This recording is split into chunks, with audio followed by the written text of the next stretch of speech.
Olá você! Bora de melhores leituras?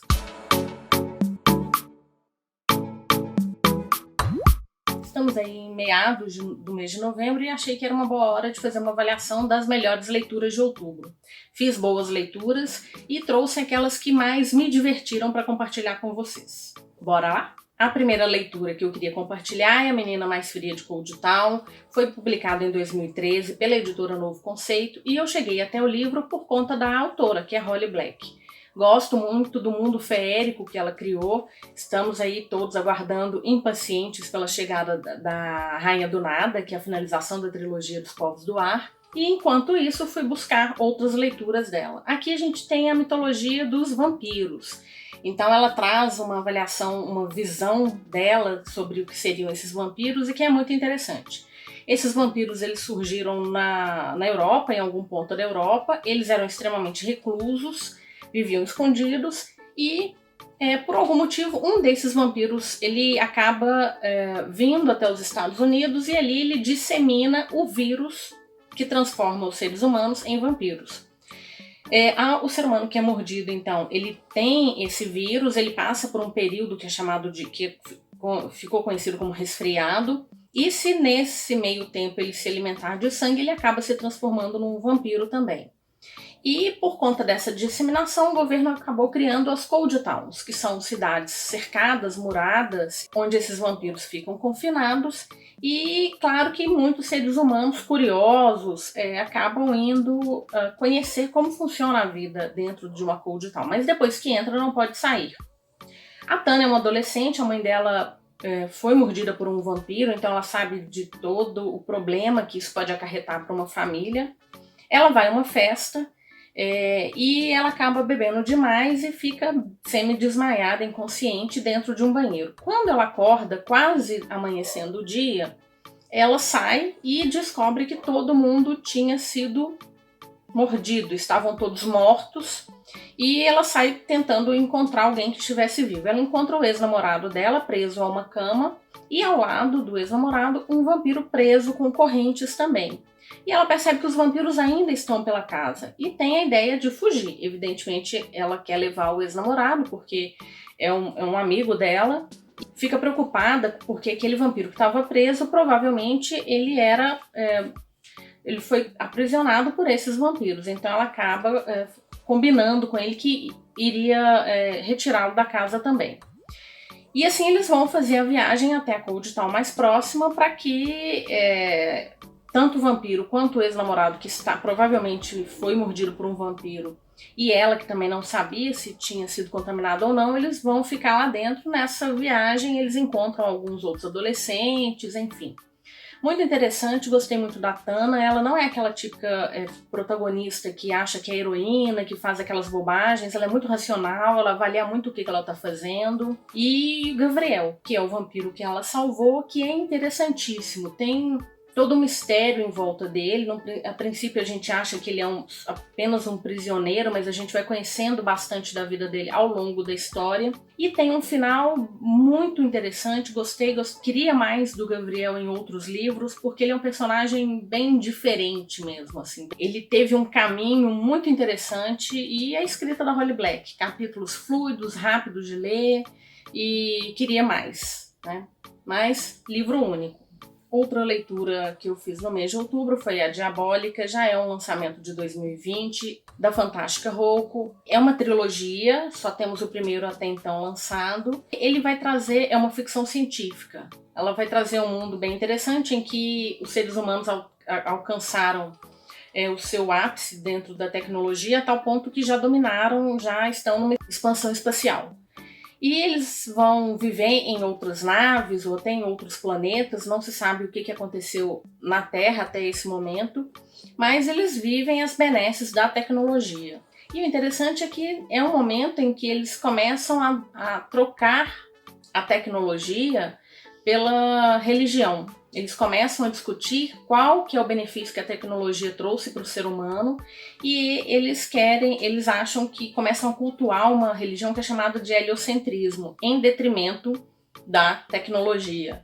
De uma forma bem hipócrita, porque eles se beneficiam, vivem em máquinas no espaço que são cuidadas por outras máquinas e passam por tratamentos estéticos com nanorobôs, usam uma miscelânea de alucinógenos, uma sociedade relativamente hipócrita, né? Bom, dos avanços tecnológicos que eles têm são os diabólicos.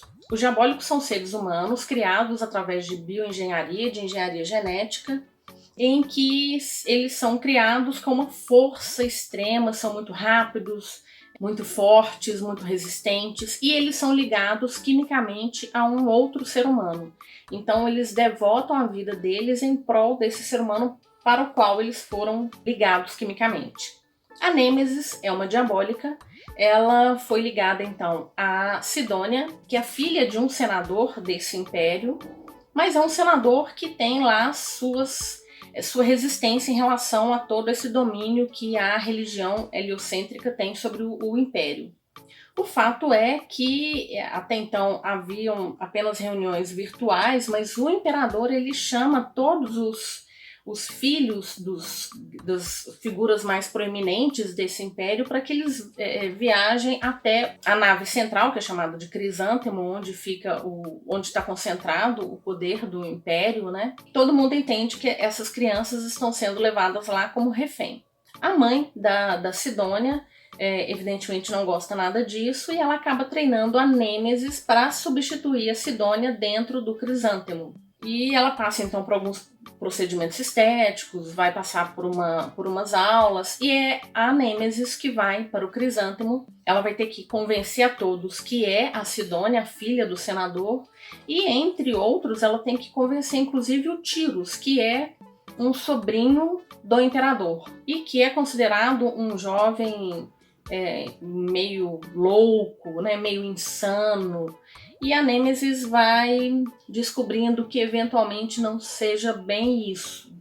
Então, uma história muito interessante, não dá para falar muito mais, porque muitas coisas acontecem enquanto ela está no Crisântemo.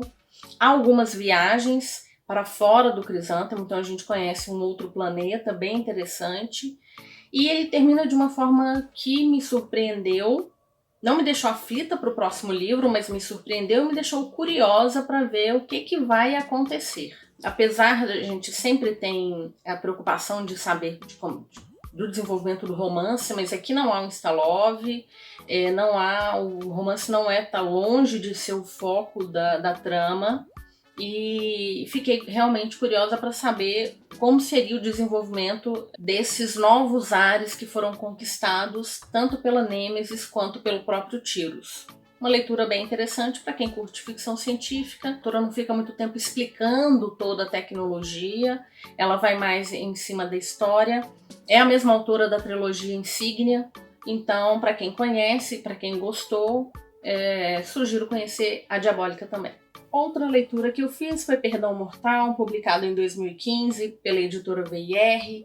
Aqui nós temos uma trilogia também, toda a trilogia já foi publicada, é o Clã das Freiras Assassinas.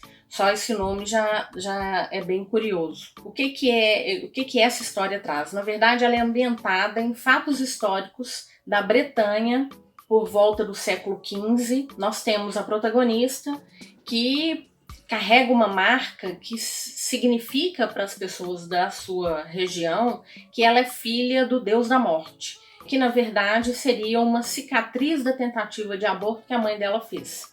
Ela cresce e o pai, que é um ogro, acaba vendendo-a para se casar com um outro homem também bastante violento. E na noite de núpcias, ela é resgatada por uma freira que a leva para o clã das freiras assassinas. Então, esse clã, ele serve o deus da morte. Segundo o clã, pessoas são marcadas para morrer. Então, há um sinal, como se fosse uma marca que é feita, inclusive algumas delas acreditam que até onde ela vai receber o golpe fatal. E as freiras têm a obrigação de encontrar as pessoas marcadas pelo deus da morte e assassiná-las. Na verdade, o que a gente vê é que é uma trama política, porque elas estão em defesa da duquesa. A duquesa é o símbolo do poder, mas que é um poder muito frágil, mesmo porque ela é uma menina de apenas 13 anos de idade. Nesse primeiro livro, então, a gente tem a Isme, que é salva do casamento, e depois do seu treinamento ela volta para fazer a proteção da duquesa. Por conta desse perfil, desse painel histórico, né, eu demorei um pouco a entender o que estava acontecendo, mas assim, depois ficou bastante interessante, entendi que os outros 2 livros se tratam de outras 2 freiras, e apesar de dizerem que eles são histórias independentes, eu já estou lendo o segundo e ele remete a algumas coisas que aconteceram aqui. Então sugiro ler na ordem e acho que para quem gosta da história do primeiro, né, acho que vale a pena continuar nos outros 2 sim. Então foi uma leitura bem interessante que eu fiz no mês de outubro também. Aqui a gente já tem uma leitura temática, fiz essa leitura junto com o blog Coisas de Mineira e aproveitei também a leitura para maratona do Cryptober, que foi Drácula. Foi a primeira vez que eu li Drácula. É nessa edição de 2018, publicado pela Darkside. É uma edição que está bem bonita, bem completa. O Bram Stoker escreveu de uma forma epistolar, né? É uma obra de 1860, cerca de 1860, há alguma controvérsia em relação a isso, mas são cartas, são diários, são notícias que vão mostrando pra gente o caminho do Conde Drácula. O Bram Stoker foi o primeiro a fazer associação com o Vlad Tepes, que é o empalador, né? Que é uma figura histórica real, e ele usa de todo o medo que as pessoas tinham do Vlad Tepes para criar o seu Conde Drácula. Então aqui nós temos um advogado que vai até a Transilvânia para fazer negócios com o Conde Drácula. Ninguém sabia quem que é essa figura, o fato é que o Conde Drácula acaba desembarcando na Inglaterra. E nós temos um grupo aí de ingleses que vai lutar contra essa figura nefasta. Foi interessante encontrar o Van Helsing. Aqui a gente tem, se não me engano, a primeira vez que se menciona alho ou água benta. Algumas características que a gente tem hoje referentes aos vampiros, elas vêm, acima de tudo, do Bram Stoker, né, dessa obra. Então achei bem interessante de ler, mas vale a lembrança, né, que ela é feita através de cartas, de diários, mas eu não achei ruim. Temos personagens aqui muito interessantes, além do Van Helsing, que a gente conhece já das histórias, né, mas a Mina, que é a esposa do advogado que vai até a Transilvânia.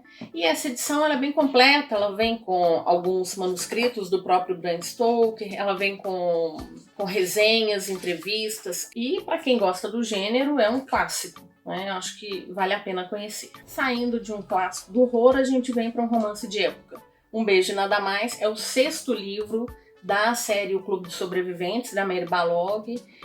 O último livro sai o ano que vem. E aqui a gente tem a história da Imogen. E a nossa protagonista viu o marido ser torturado e morto na sua frente. E por conta disso, ela jurou que nunca entraria em um outro relacionamento. Evidentemente, ela carrega outras marcas aí em função desse período que ela passou em poder dos franceses. Quem vai fazer par romântico aqui é o Percival. Ao contrário da Imogen, ele é um personagem muito interessante porque ele é o contrário de todos os personagens que a gente viu até então. Ele teve uma vida fácil, amado por seus parentes, amado por seus amigos, fez 2 graduações, gosta muito, é um intelectual. E a vida dele é tão perfeita que ele se sente sem um objetivo, né? Ele se sente sem alguma coisa que o impulsione, porque ele tem tudo de mão beijada. Inclusive ele recebe um condado dessa forma. O tio dele morre, o tio tinha um filho que era o marido da Imogen, que morreu na guerra, então não tinha ninguém para passar esse condado e acaba caindo nas mãos do Percival. E numa noite de bebedeira ele resolve vou lá conhecer essa minha propriedade. Quando ele chega lá, ele se depara, ele achou que fosse achar uma propriedade toda abandonada, mas na verdade alguns parentes do antigo conde, 2 senhoras moravam lá, além da Imogen, numa casa anexa. E além disso, nós temos uma série de animais que foram recolhidos por essas 2 senhoras, porque eram animais que ninguém queria, né? Um cachorro que era muito feio, um gato que era muito gordo, e eles recolhem esses animais, tentam esconder no primeiro momento do Percival, mas ele acaba encontrando todos eles e acaba fazendo uma amizade bem divertida com um desses animais, com o cachorro. Além disso, ele vai ter que lidar com a questão do contrabando, porque o antigo conde fazia vistas grossas ao contrabando de bebida. E ele não vai tolerar isso. né? Então ele tem ele de repente ele acha motivações para sua vida além de viver em Londres, gastando o dinheiro da sua família e sendo amado pelos seus amigos e parentes. Uma história bem interessante. Agora é esperar o último livro, que chega ano que vem. Outra leitura que eu não podia deixar de trazer é O Senhor das Sombras, publicado em 2017 pela Galera Record. Ele é o segundo livro da trilogia dos Artifícios das Trevas e ele vai começar exatamente no mesmo ponto em que termina Dama da Meia-Noite.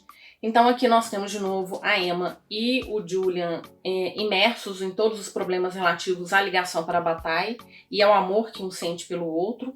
Além disso, nós temos alguns outros eventos que vão ser muito interessantes para a trama do livro. A Clave não sabe o que fazer com relação à questão do volume negro que está de posse da Annabel Blackthorne e envia a tropa, que é um grupo de elite dos Caçadores de Sombras, para o Instituto de Los Angeles. Aqui nós temos então um personagem que é intolerante, intragável, tudo de ruim que eu já encontrei num personagem. Eu acho que a Zara representa bem isso. E é um livro extremamente político. Eu achei muito interessante porque a Cassandra Clare, ela soube aproveitar bastante dessa história para passar muitos recados. A sensação que eu tive é essa.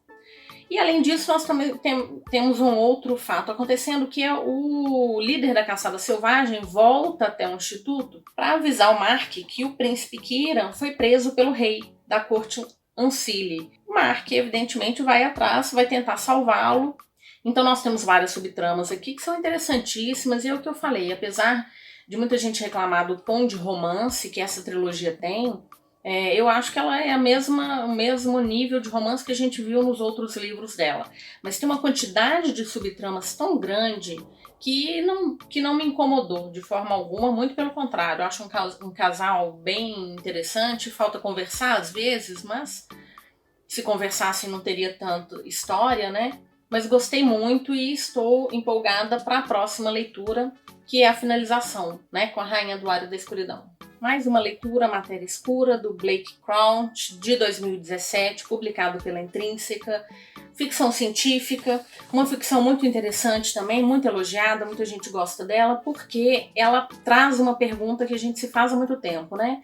Que caminho a nossa vida teria tomado se nós tivéssemos, ao invés de ter ido pelo caminho A, tivesse escolhido o caminho B, né? Mais ou menos isso. É o que o nosso protagonista vai passar. Então, Jason, ele é um cientista que estava no caminho da docência, da pesquisa científica, mas ele acabou se casando, formando sua família. Então, em função da sua esposa e do seu filho, ele abriu mão do tempo que ele poderia dedicar à ciência. E acaba se tornando um professor universitário, mas sem muitos avanços dentro da ciência. O colega dele, ao contrário, não deixou a ciência de lado e acabou recebendo um prêmio. E o Jason vai até esse amigo para parabenizá-lo pelo prêmio e tal, e volta pensando, né? Falei assim, nossa, eu poderia estar recebendo esse prêmio se eu não tivesse a minha família. Nesse meio tempo ele é sequestrado, levado para uma caixa, e quando ele consegue sair dentro dessa caixa, ele percebe que ele se tornou aquele cientista laureado que ele imaginou que poderia ser. Mas ele percebe que aquela não é a vida dele, né? Então, o que teria acontecido? Para onde é que ele foi? Para onde é que foram a esposa e o filho? E ele vai, então, entrar nessa busca incessante pela sua família até entender que sim, ele abriu mão, mas não é que ele tenha aberto mão, né? Ele realmente optou e sente muito mais feliz ao lado da esposa do filho. Muito interessante, só achei o final um pouco corrido e achei o final um pouco fácil demais, porque o autor acabou criando tantas variáveis que ele optou pela mais simples para finalizar a história. Mas isso não desmerece de maneira alguma e só me deixou curiosa para ler o segundo livro, também publicado pela Intrínseca, que é o Recursão. Muito bom, fantástico, recomendo para quem gosta de ficção científica. E é isso. Esses foram os livros que eu mais curti ou que eu mais diverti, não daria tempo de mostrar todos eles. Mas, como eu disse, se tiver curiosidade, dá um pulinho lá no Instagram, no @porqueleio, porque lá eu coloco todos os livros que eu li no mês de outubro.